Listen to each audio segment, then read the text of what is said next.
दूसरा अध्याय सांख्य योग। इसमें भगवान श्री कृष्ण अर्जुन को ज्ञान और योग के माध्यम से आत्मा, कर्तव्य और ध्यान के महत्व को समझाते हैं।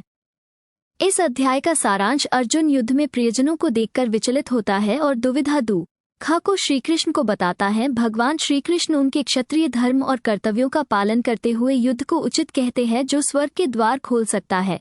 श्री कृष्ण आत्मा के अमरत्व और अविनाशी होने की बात कहते हैं कि आत्मा को कोई मार नहीं सकता, न ही यह जल, अग्नि, वायु या पृथ्वी से प्रभावित होती है।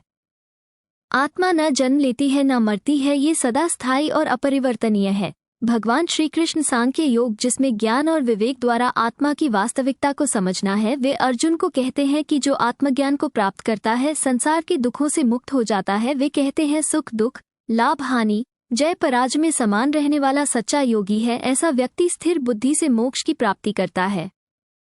फल की चिंता छोड़कर अपने कर्तव्यों का पालन करना ही सच्चा योग है। कर्म करने का अधिकार हमारे पास है, लेकिन कर्म के फल पर नहीं। भगवान श्री कृष्ण ध्यान और एकाग्रता बताते हैं कि एक योगी को मन और इंद्रियों को नियंत्रित करके ध्यान में लीन होना चाहिए। ध्यान से मनुष्य आत्म साक्षात्कार करके आत्मा के स्वरूप को जान सकता है। दूसरा अध्याय मानव जीवन के उद्देश्य और कर्तव्य के महत्व को स्पष्ट करता है और मनुष्य को अपने जीवन में सही मार्ग पर चलने के लिए प्रेरित करता है।